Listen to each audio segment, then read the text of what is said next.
Hi, my name is Jacqueline D'souza here, and this is my husband Franco D'souza, and we have our children studying here in New Zealand. It all started is when we went to Zambia.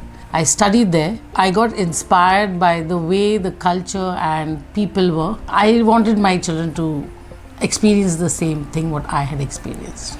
Yeah, I've been traveling to work quite often during my younger days, mostly to the European countries. And there what I seen was people understood the subject to what they were working with. Whereas back home, it was more of an examination kind of an orientation of studies that we had. Apparently here, it was related to the subject, because when I came across people, they were only subject based. Whereas for us, it was all around based, but never very subjective.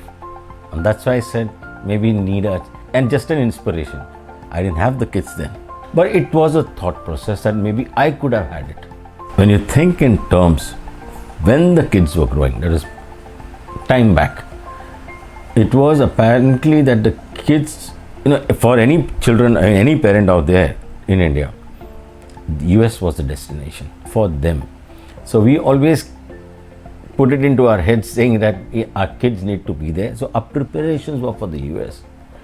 But over a period of time, looking at the hostilities, etc., the give and take procedures of as an immigrant, it then mildewed down, and I said, no, it's not. I need something concrete or something permanent for my kids. As Franco said, of course, US was an ultimate at that time because everybody was just rushing there. But ultimately, we wanted some kind of, security, safety for the children. And since my brother-in-law was here and we knew a lot of people here, we decided that, New Zealand would be best for the kids. Therefore, we then opted that, let's just send first Callan. And that's how we went forward to sending him here. When we spoke to my brother-in-law saying that, we are planning to send Callan over and, we need someone to guide us. And he said, why don't you get in touch with Warren? I mean, he does these overseas for students. Immediately we contacted Warren, and Warren was very much available, of such great help.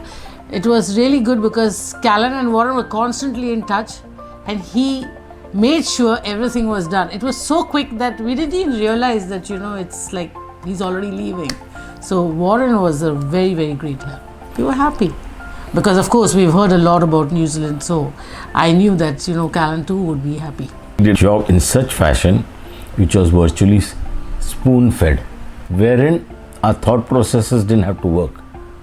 He gave us the full picture, the broad spectrum, and he worked on each of those spectrums to make us feel that we are going in the right direction. That's the confidence, nothing else. It becomes easier for the parent down there, where he doesn't have to break his head or find what it is. He gives you the picture. So he guides you. He's not only a guide, he does everything in his way. Probably even he decides whether this is good enough. He may have a mindset saying, these are the things that I need to do, is it good enough? But he then clears those doubts out. So it becomes easy. See, when you recommend someone, it should be easy for that person across also to gel, to communicate and trust most of all. We've just visited New Zealand, and my first experience about it was the language that they spoke. It was so lovely to hear it that I felt that the next time I'm going to start learning the language because it was really beautiful. And of course the place is beautiful, that goes without saying. When I see things across, the self-consciousness of being self-disciplined was the utmost. Maybe you're walking on the street, maybe you're driving your car, the way you communicate with people, hi, helloing or whatever it is. The small things, not much big things, but it fascinated me. Most of all, if you ask me really, this is paradise for me. Not Mumbai, because Mumbai is not paradise. It's a different culture, different set of people, a different place. It's all cooked into one stew kind of a thing. It's a stew, all carrots, everything put in across. It's quite a beautiful place, safe place. It's not very crowded, no pollution. It's a very difficult way to explain it, but it's a beautiful thing. It's really like paradise, like Franco said. It is a very amazing place, and the people are also very amazing, very helpful, and we've met a lot of nice people too over here. It's a beautiful place.